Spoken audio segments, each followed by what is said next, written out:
I think I was already following you. Okay. Wowza. Big news. TMZ. Call him up.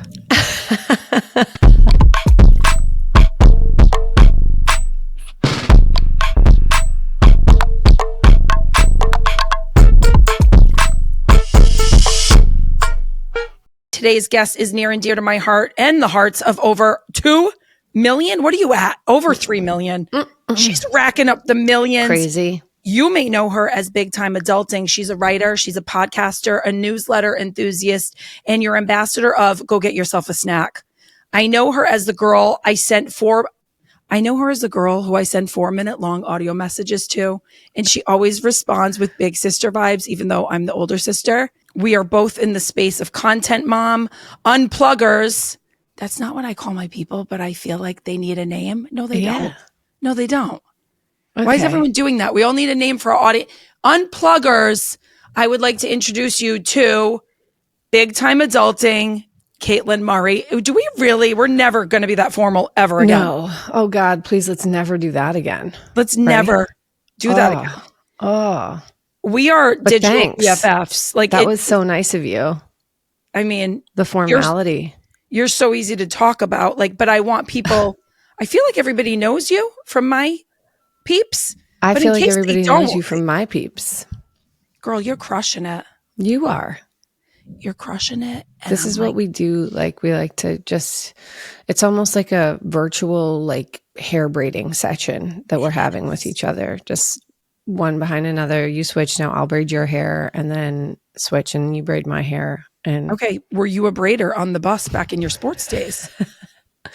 No, because I actually fucking suck at doing like good braids. Same. Layla is going, my daughter is going. I said to her the other day, it's funny you said that. Let's braid each other's hair. I said, you're going to be the one on the bus that everyone's in line waiting for the braids She's from. And that was not me. She's the braider. That's amazing. I just like don't, it translates to other skills too, like making things like nice and neat when you're a baker, like a baker, like, I don't know, just like real precision shit.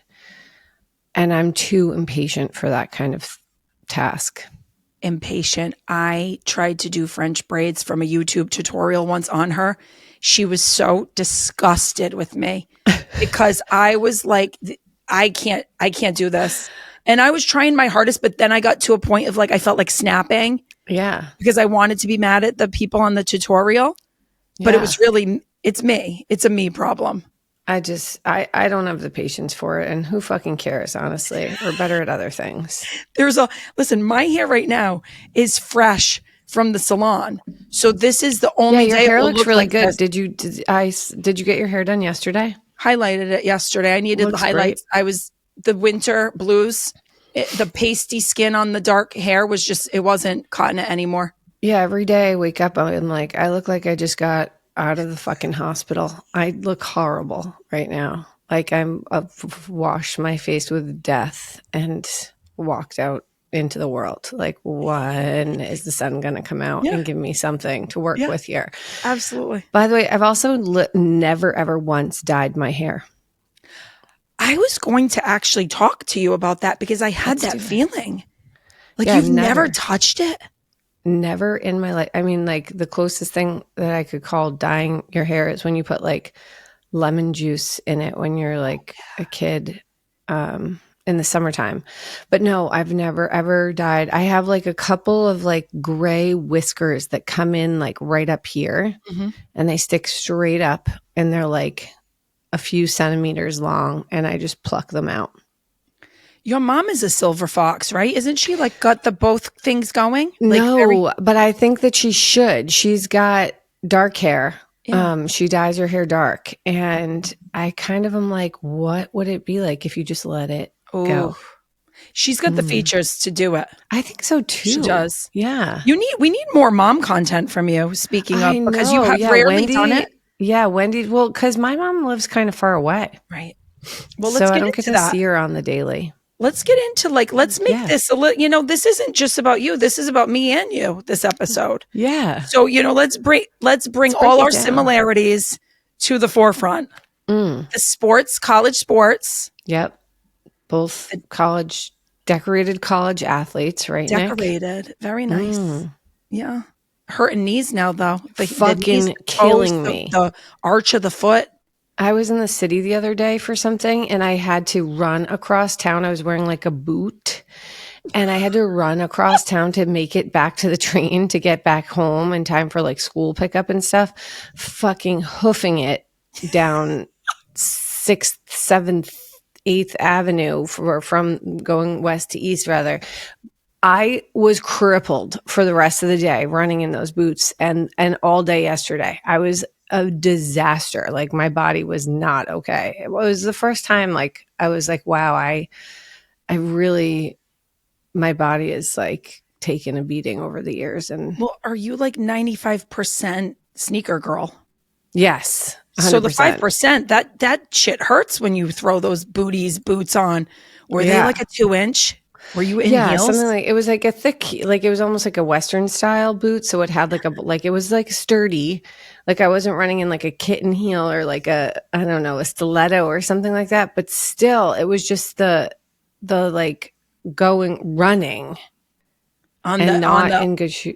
Even when I run in sneakers these days, though, it's dicey the next day for me. I feel it. Do you have How about Hokas? you? Do you do a lot of running? You got a big dog Hoka, don't you? Do you have Hokas?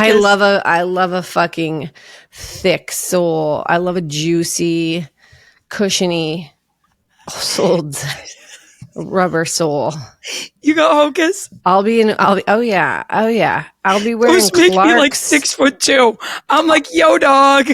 I'll be wearing Clarks for my fashion shoes soon. I can Aerosols. I can see us growing old online. You know, like where's she at now? 10 years, she's just rocking the Hokas and the clogs.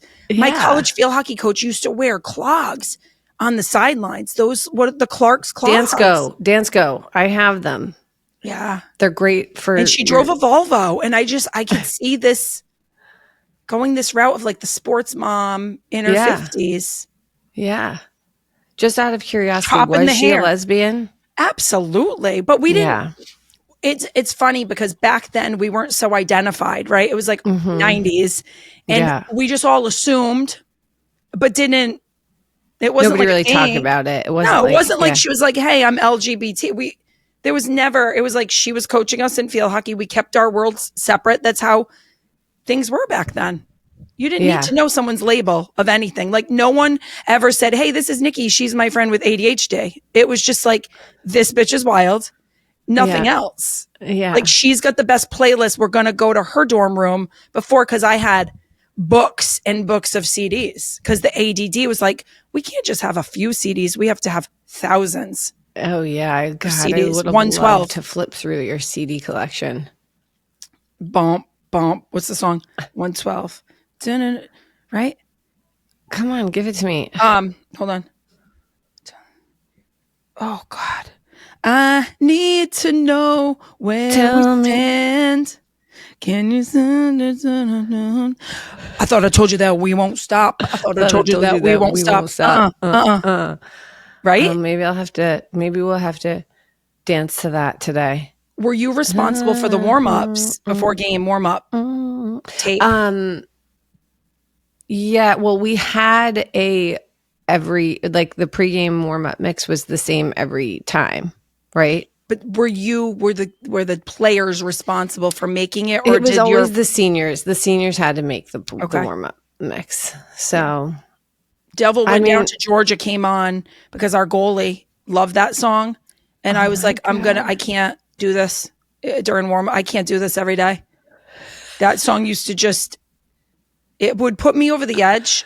It would, now we talk about rising cortisol levels. Yeah. I would be passing with my teammate and look at her like, here we go. Another 6 minutes of Devil went down to Georgia. How are your cortisol levels these days? Terrible. Are they? I think so. I think like if I found, here's the way I would describe it. You look great. The man of my dreams could walk into my life and I'd be like, I'm too busy. Really? That's high. I think that's high cortisol levels. That's like literally I'm in survival mode and I shouldn't be. I work for myself. No one's telling me what to do, when to do it. And I still have this Pace to Yeah. me. I don't want that. How about you? Um, it's I feel recently like some kind of a little bit of peace. I don't know why, to be honest. It's not like my life is more hectic now than ever. And I go through phases like very much weekly where I'm like, this week I'm feeling good or this week I'm feeling like fucking lunatic, you know? Um, but I don't know, something I talked about this and I would love to like, do you make lunches every morning for your kids? You're covering some of the stuff that's on my list. Ah, This is sorry. great. No, this is great. This is what I want. I want armchair expert vibes right here, where we just we're just go at it. going. We just go and we Yeah. cover the stuff without it being listed out. I love this for us. So lunches. I'm going to tell you what, my kids are at a different phase. So just Yeah. when you get used to one phase, just prepare yourself, parents. They will be in another phase before you've even got the first phase down. Right now, we're in a phase where they actually are enjoying the school lunch Ugh, selections. I have hallelujah. to give a shout out. Remember the term lunch lady back in our younger days? Oh yeah. Is that even appropriate to say anymore? Lunch Wasn't there lady? like, Is you it a know what? lunch person? Can we not like have to worry about everything that we say? But the lunch lady on Billy Madison was throwing Yes. sloppy joes. I'm always nuggum slopper. And now we've got lovely ladies in that lunchroom who know my kids and they know the ladies and their offerings are great.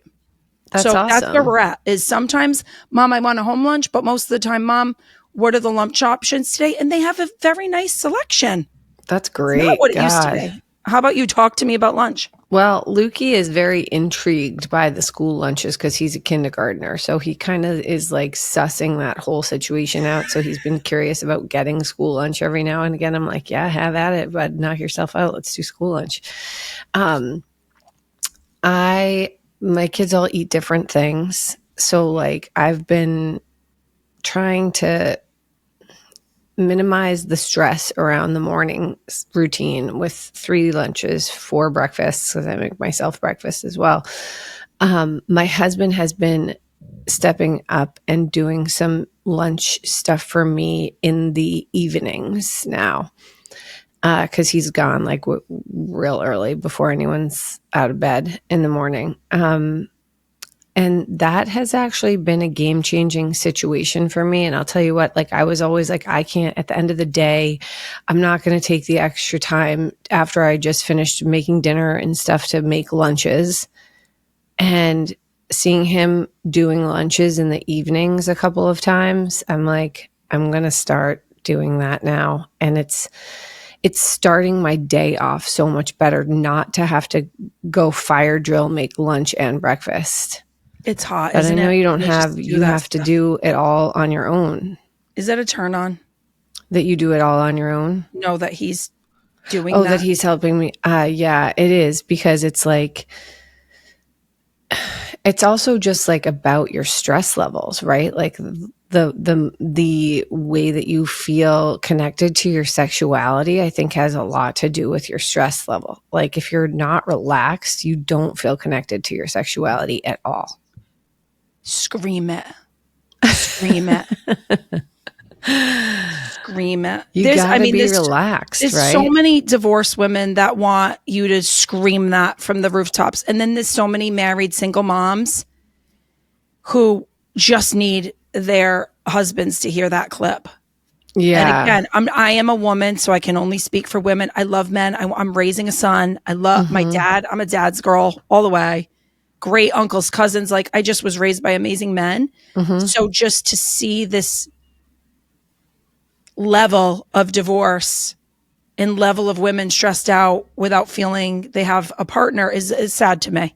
Yeah.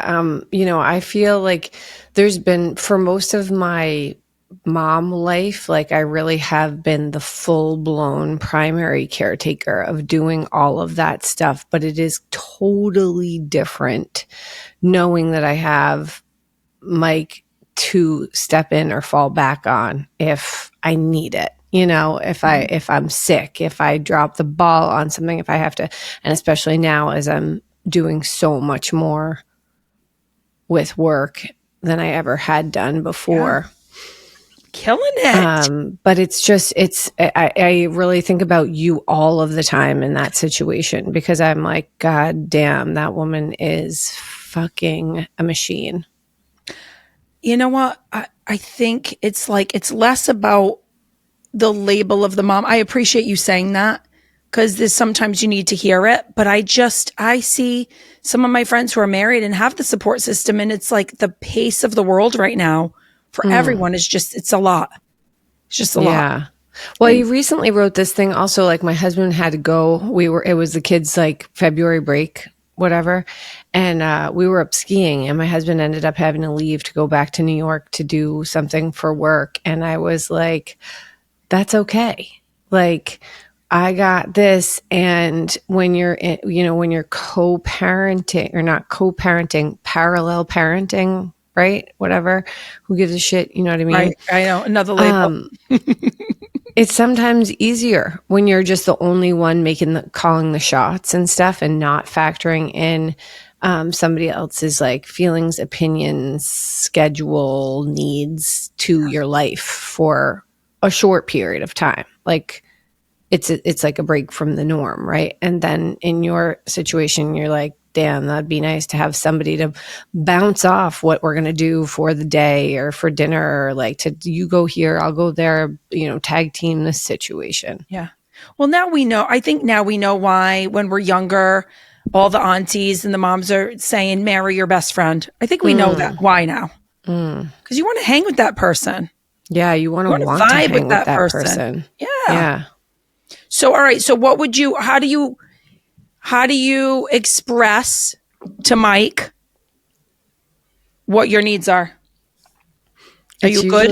It usually comes out in a really overwhelmed meltdown type of way, which is not what I would recommend. But this is why we love you. It's just, we need more realism, more honesty. So not real, because the minute someone the other day goes, well, this isn't real as AF motherhood, if you're taking your kids to Disney, I'm like, when did I ever say that I was real as fuck? That's different for everyone. But honest motherhood.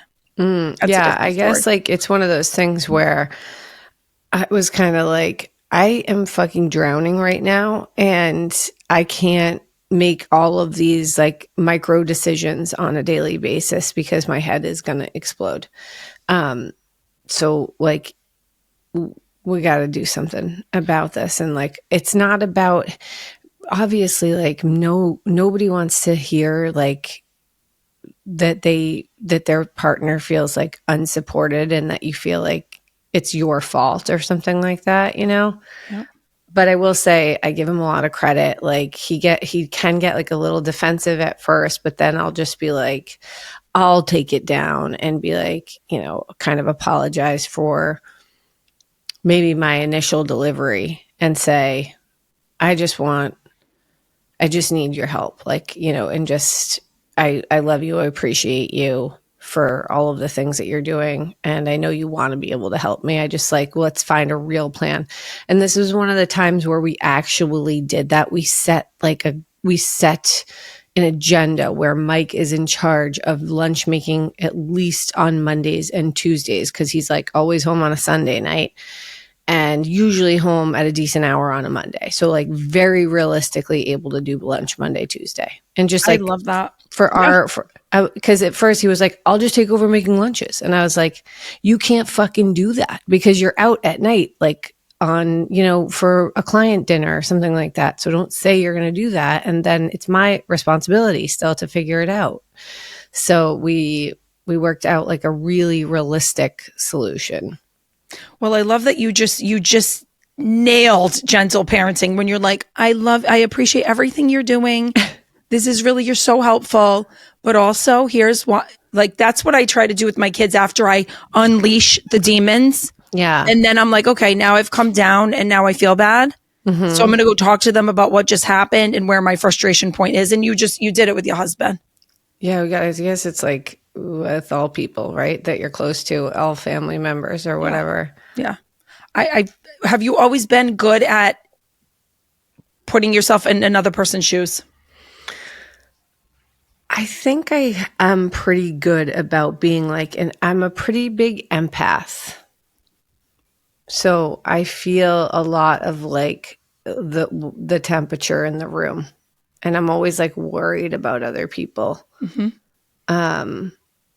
I want to make everybody feel like comfortable and happy and at ease. And like that's maybe part of like the performer in me, which I feel like you're exactly the same way.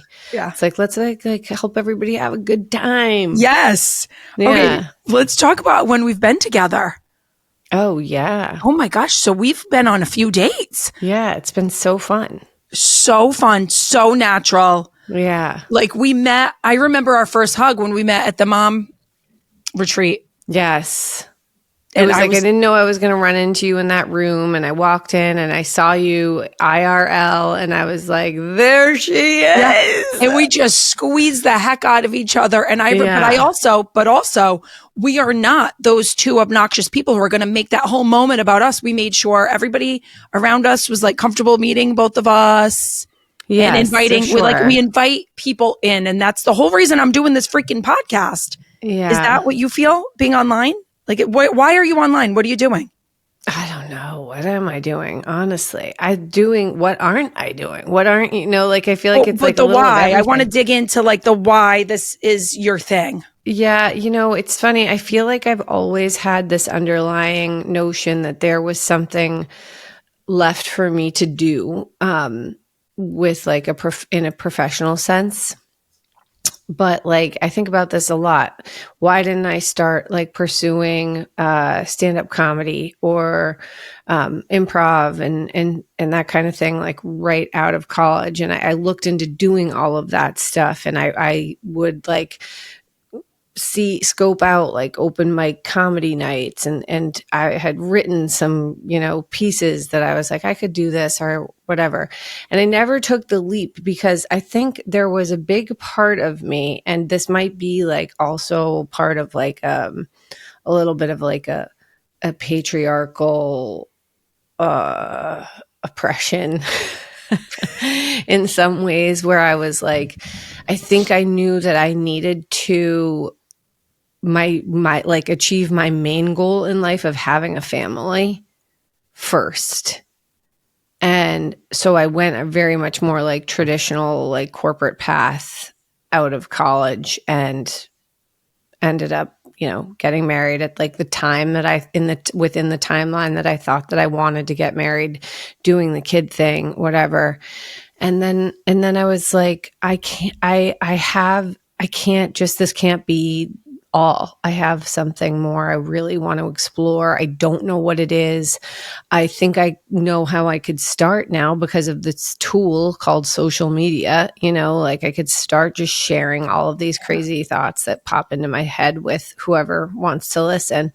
So that's kind of how it just started. There was something like inside that said, go ahead. And share. Were you kind of like, did people know that about you growing up? Like all your friends, did they see you on like SNL? Did they see you doing comedy? What would other people that grew up with you say about you? Yeah, I think they would say that. I was like always kind of performative, and like I would do, like I was in the musical in high school and like would like to do some of that theater, but comedy oriented stuff, and really enjoyed that, and I was like always role playing as a kid and stepping into different characters that I had created in my mind at home and stuff, shit like that. I love that. It makes so much sense.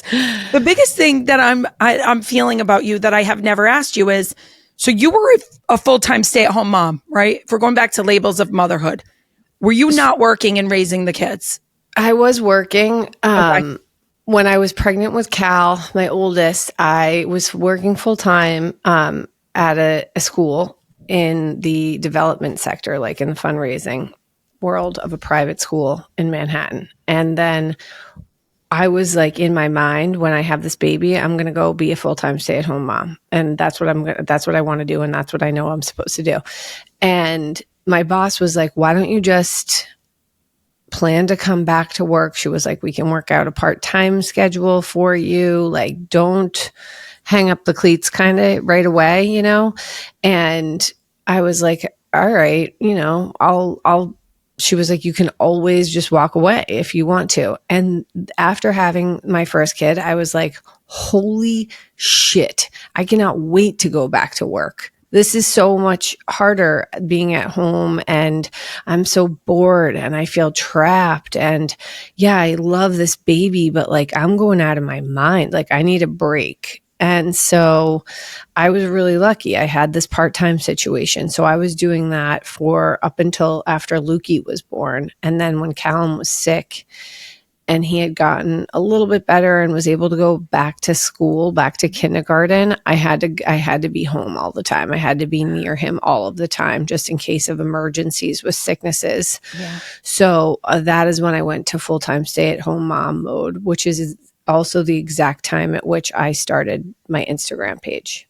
Wow. Okay. So take us back to having a child with cancer, because that's something that not only did I fall in love with you for the fact that you were funny and raw and honest. I keep saying real, but when I found out that you had gone through what you went through with your child, I just right away went into my mom heart and thought, how the fuck does someone go through that and keep the strength of the house running with other kids?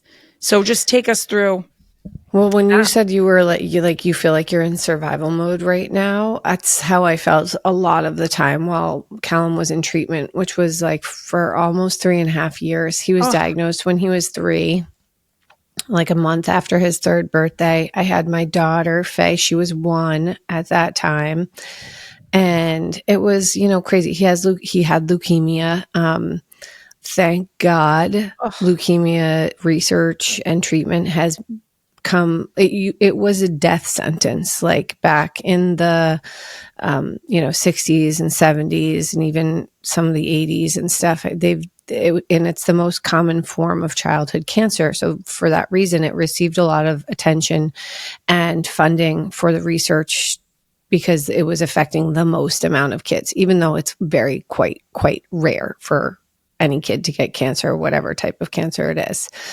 But, by the time he was diagnosed, the prognosis and the cure rate for his type of leukemia was very good. Thank God. But the way that they figured out how to treat this aggressive blood cancer was for years. It takes years to really fully eradicate the cancer from coming back from the blood. So when I found out after he was diagnosed, I had no idea what to expect. I was like, what is this? Is this a 6 months of chemo situation? How long are we in this? And the doctors were like, the treatment protocol is like 3 years and 4 months or whatever it is. And I was like, holy fucking shit. I can't even imagine this all going on for that long. And we were, living in the hospital with him at that time and stuff. And my whole world was like turned upside down. Like what? And, I worried constantly that something could go wrong, or he could get an infection when he was immune compromised, and like that would be the thing that would kill him and stuff. I was like worst case scenario left and right in my head all the time.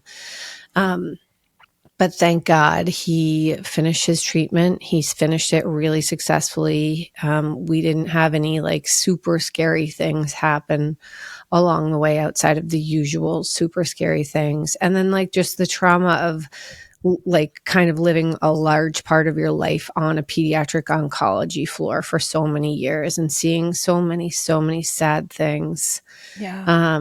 So many heartbreaking situations right in front of your eyes, and you become a little bit like numb to it all when you're in it. And then when we go back for like a checkup, now he gets his blood checked annually and that kind of thing. And when we're back in there anytime, it really, really hits hard. Like this is fucking crazy, So how has that changed you? in every way, and mostly all for the best. I think it's made me a little, definitely at the time, after, especially after he finished his treatment, it made me a little like crazier. I was so anxious, like super tightly wound and freaked out about life in general. I thought I had like a brain tumor for a while. I was like very health anxious about all these, like anything that would pop up that I couldn't immediately explain by like a virus or a cold or something. I was like, what the fuck is that? Like, and the only thing in my mind was like terminal cancer,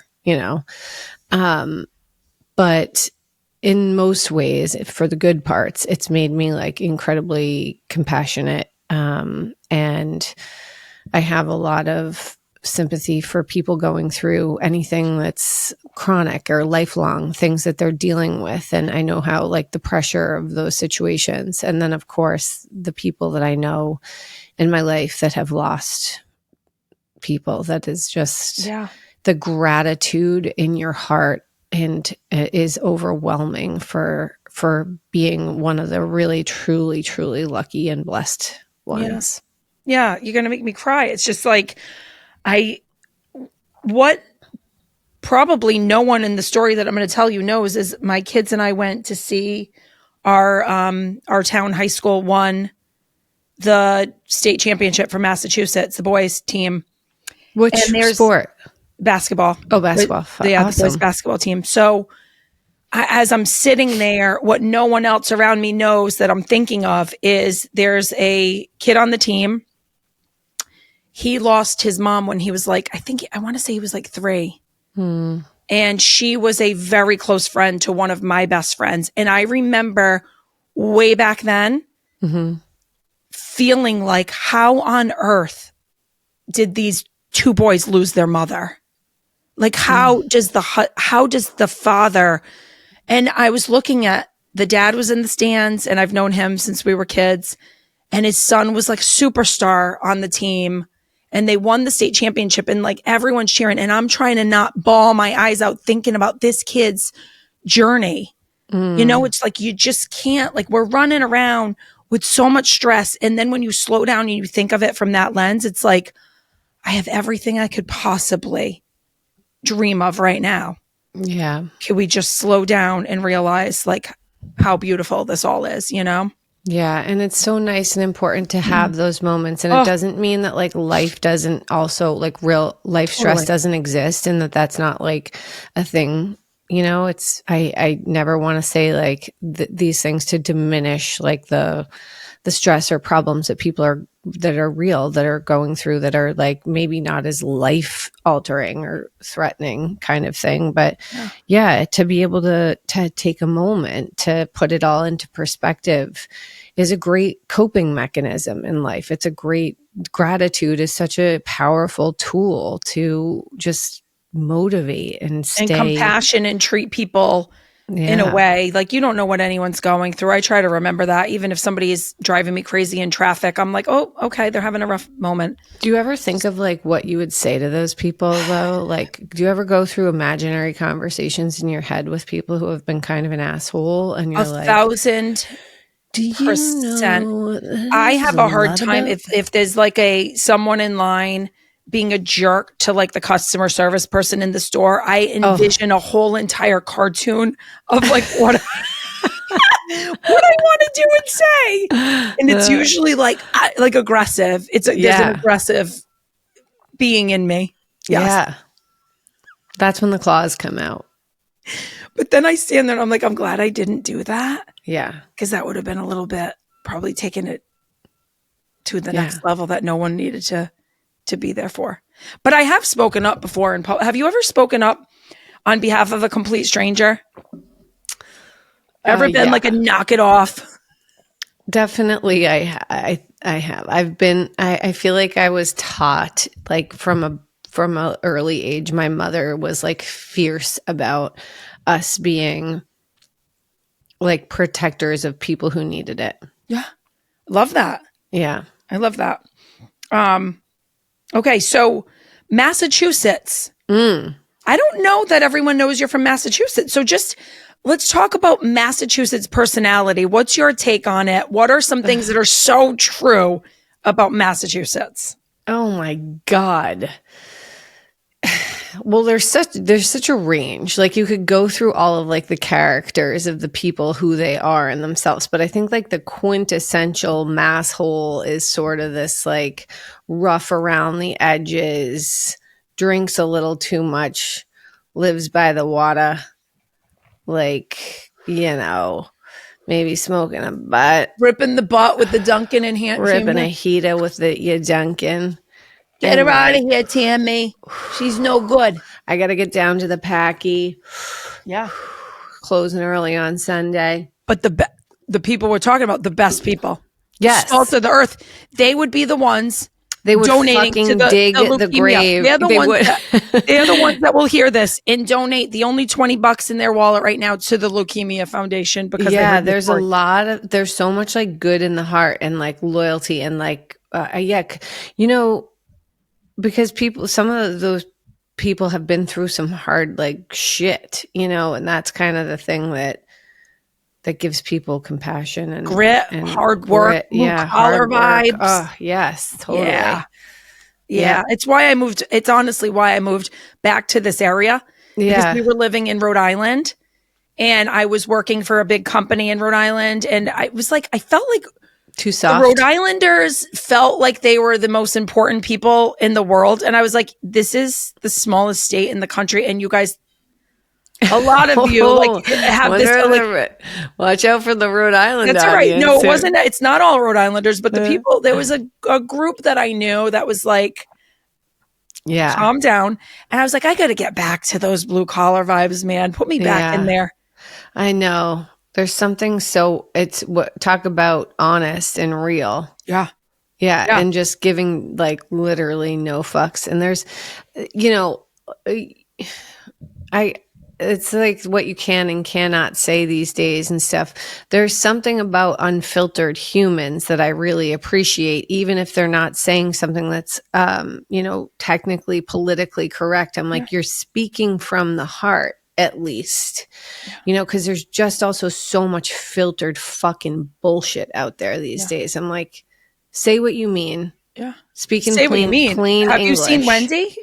Oh God. Yeah. She's the legend. My mom is the epitome of say what you mean. And it caused me a lot of like, it's just, my brother and I talk about it all the time. It's like, it gave me a lot of grit.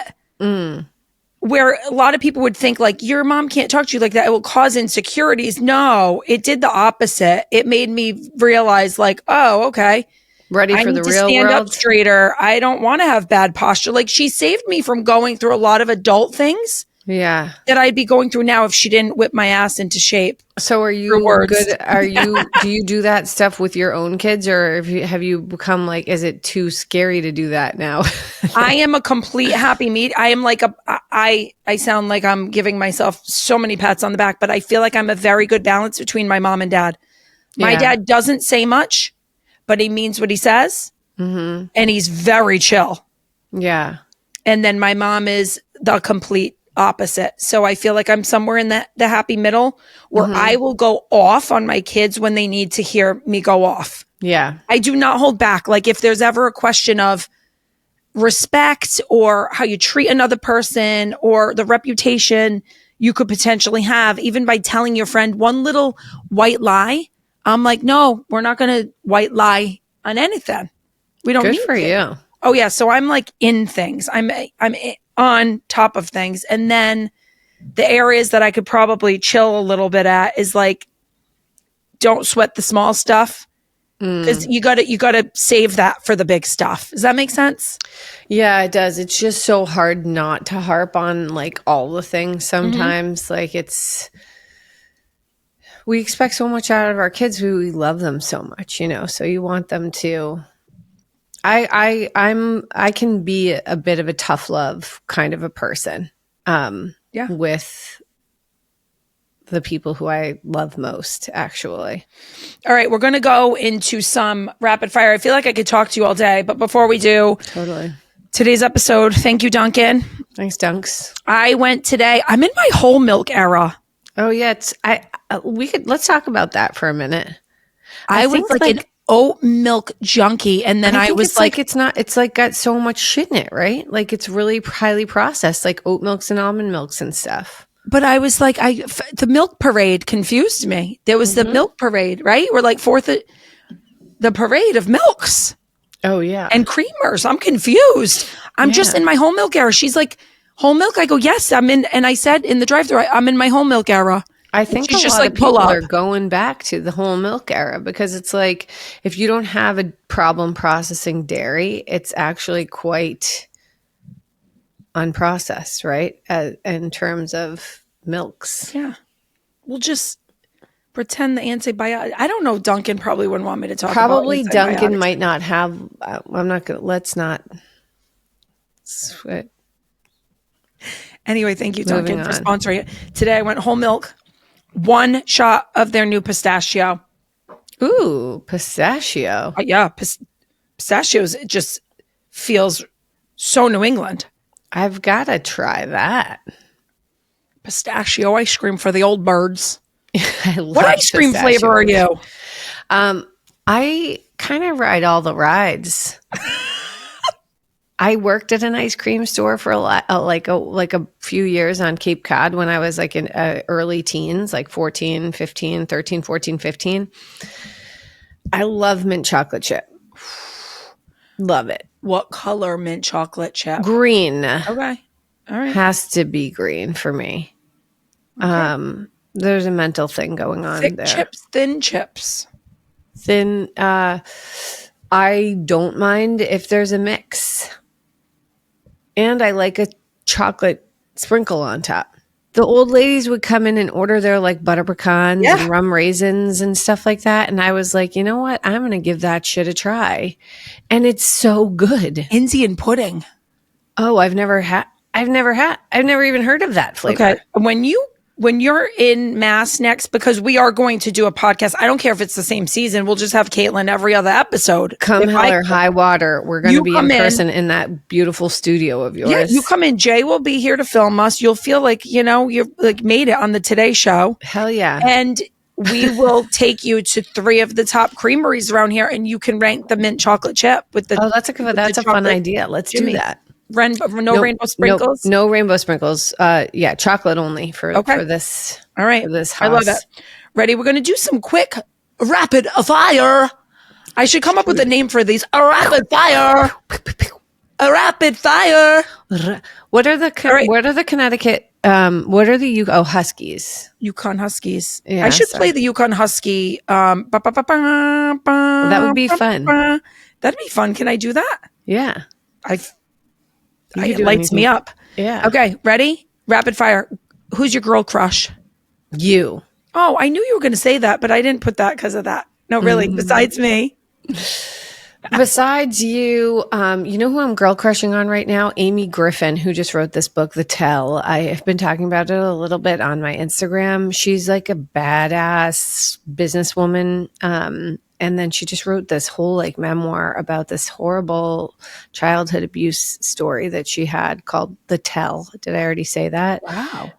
But I just thought it was like a really brave thing to write. And she's a huge like supporter of women and in business. And I'm very like intrigued by all the things that she's got going on right now. I love that.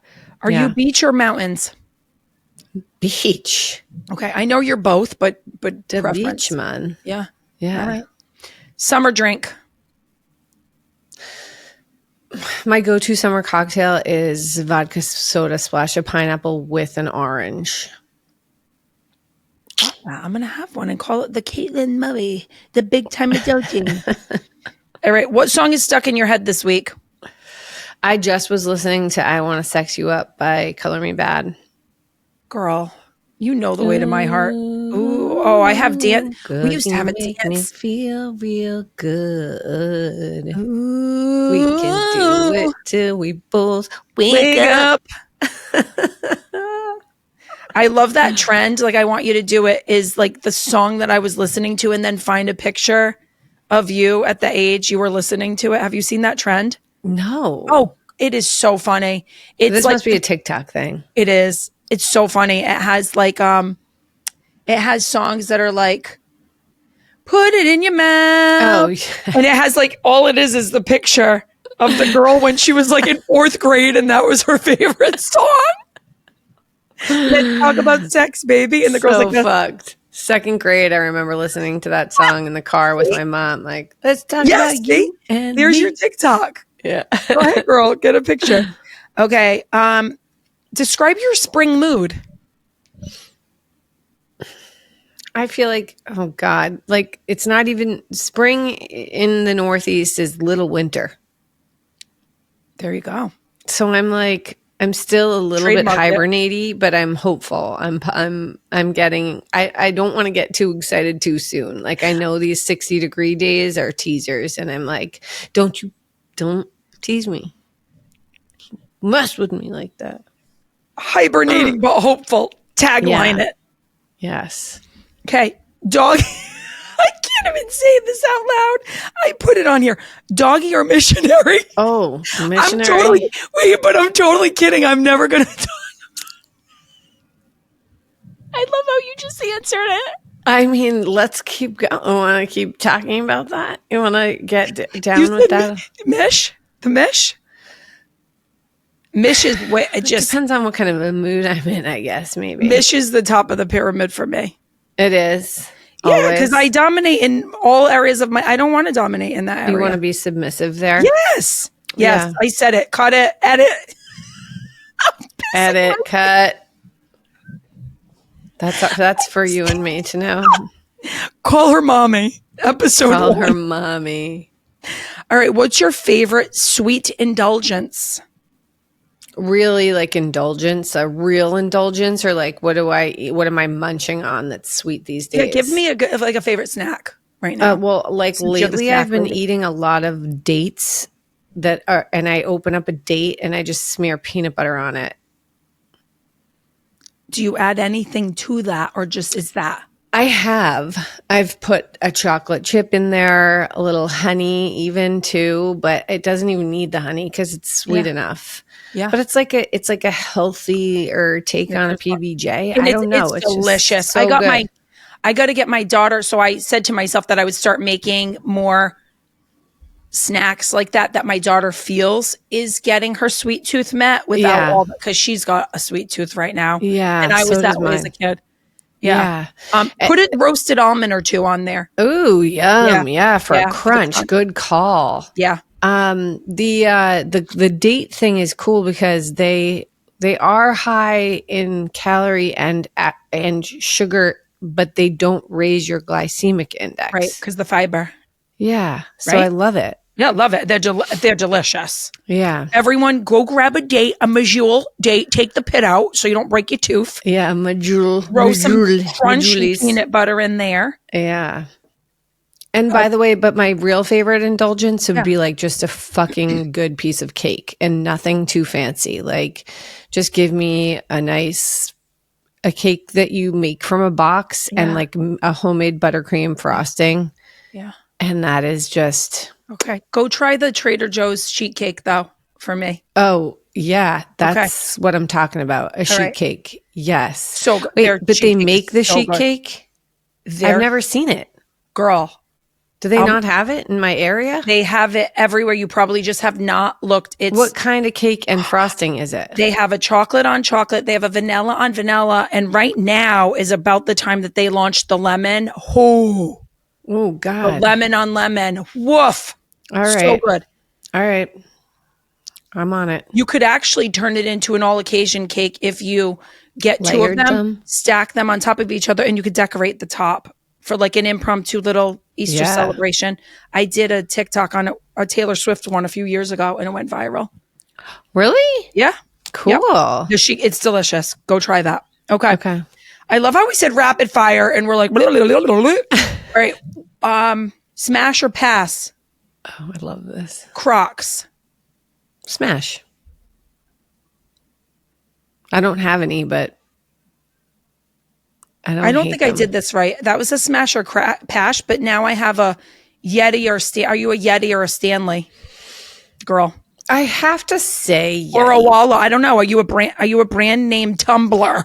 No, I do. Oh God, I have I have a Stanley cup that I actually adore. I love the straw size. It keeps a lot of water in there. I use it constantly, but at heart, I love a Yeti. I don't know. I love my Yeti for coffee and My stuff. Yeti for coffee. Don't talk to me about anything else. I use that for coffee. Yeah. And then, did you know the Owala? They called it that because it makes you look like a koala when you're drinking it because of the cap. Oh, no, I didn't. I'll Yeah, have to so tell my next time daughter you that. does she have one? Then you're going to have to tell her that. Fun fact Yeah. of the day that you didn't want. Yeah. Useless fun fact of the day brought to you by Duncan. Duncan. All right. Where do you get your groceries? This tells me a lot about a person. We have a new market. It's not new. We have a market in our town that's called the Chico's, and it's like kind of a high-end market. They have great produce. Okay. So it replaces Whole Foods for me in the produce area. Whole Foods is a little further away. Yep. And like good meats, good Okay. butcher. So that's where I get my groceries. But like if I just need to get like seltzers and some snacks for school and stuff like that, I'm not going to the Chico's because I'm going to blow it all. Yeah. So that's a Stop and Shop order for me. An order, a pickup, or a delivery? Usually a delivery for that.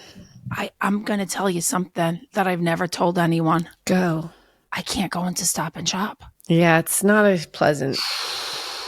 I don't know if there's a past life issue here, but something about Stop and Shop stresses me out.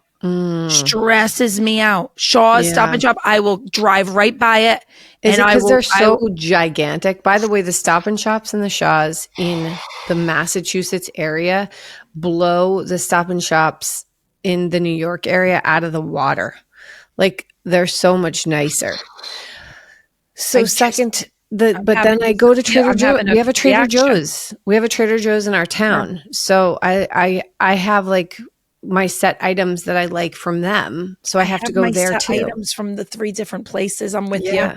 I'm with you. I can't. It's not a one size fits all. And maybe Stop and Shop could give me the one size fits all. I don't want to go there. I don't want to go there. I don't want to go on the website. It feels like it's stuck in the 70s and it makes me uncomfortable. I don't, too much. They're not sponsoring this episode. My mom tried to bring me to, no, and I've said no to Stop and Shop. I said no. That's the side of things that people don't know in content is I have said no to so many things that I'm like, no, nope. Oh, I say no to a lot more stuff than I say yes to. Correct. And people don't know that. They just think you're slinging out brands. Untrue. My mom took me to Market Basket once. Oh, yeah. No, we don't have any around here. I can't believe my mom with her level of ADHD can go do that. Can handle it. It's a lot. Maybe for her, that's like her Disney. It's like a scavenger hunt, like a extreme sport. Have you ever been inside of a Wegmans? No, but I've heard a lot about a Wegmans. We have a Wegmans kind of nearby. It's also gigantic. Never been in one. Never been in a Costco. Wow. BJ's I've been in. Costco, I feel like I would become their best ambassador if I had a good Costco experience. I almost feel like I need to buy the VIP, like you buy VIP tickets to Disney Magic Kingdom and you get the tour guide. I wish they had like a Costco VIP. That's a great idea. Like, take me to where I need to go. Yeah. Today. Yeah. Anyway, you're welcome for the idea, Costco. Get on it. And then last but not least, are you a fan of yourself? Yeah. Let's talk about it. Well, I mean, like, I don't think I'm like the shit or anything like that. Like, I'm not like, oh, I'm the greatest of ever, whatever. But I love myself. Like, I feel like I try to be a good human, and I try to, I do a lot of like work at remembering my foundations and what's important to me. And that is what makes me probably a fan of myself. I don't take I don't take things too seriously unless they're serious. Yeah. Actually serious. I love that. I love that last line. But do you watch your own shit? Do you watch your own videos and laugh? Yeah. Well, I don't necessarily laugh at them, but I watch them all of the time. I go back because I'll analyze the stuff. Like I am analyzing the performance rate of different things that I've done and what people have liked and what people have missed, or was this the algorithm or was this the content, and was this so it's like part of my business. I feel like it's part of my job to watch it and kind of study it and know it. My brother said that to me yesterday. We were on a call and he's like, pull up this and see where these people are coming from. See where your video, is it mostly your audience or is it from the discovery page? And I was like, I don't know. He's like, how do you not know any of your analytics? I was like, I don't look. Because for it's probably healthier not to. I don't look. I don't know. Like I had a friend in the space who was like, my follower count is down and my engagement is down. And I was like, if I paid attention to that, I feel like I'd be stressed out. I don't pay attention to it. But I think I need to get on a call with you where we could analyze some stuff together. Yeah. Because I am curious and I'm always like, I don't understand these platforms. Okay. Last question. Fuck, kill, or marry. Facebook, Instagram, TikTok. Fuck TikTok, kill Instagram. I mean, kill Facebook, marry Instagram. Love you. That's it. Do we dab together? You do a dab the right way. I love it. I love you. Anything you want to say to the moms out there to leave them with a note? Keep on keeping on. Trust your gut. You're always the best authority on your kids. Nobody fucking else. Love it. Okay. All right. Big time adulting. Where else can we find you, girly? Nowhere. Really. That's it. Big time adulting. Instagram. Big time adulting on every platform. Yeah. I have a newsletter called Soul Snacks. I hate the word newsletter and I try not to use it because it's just like a fun little publication I put out weekly. It's more of like a diary entry. But there's nothing newsy. Podcast, anything in the making? I'm writing a book right now, but I don't have the name of it. I don't know the name of it yet, and it's not done yet. So no, nothing. So when you're not mothering and you're not contenting, you're writing. I'm writing. Yeah, I'm writing a lot right now. I love that. So stay tuned and follow her. You will not be disappointed. She is one of the best creators out there, and you're just going to keep growing, girlfriend. And I'm here for it. Front row seat, sister. Love you. Right back at you.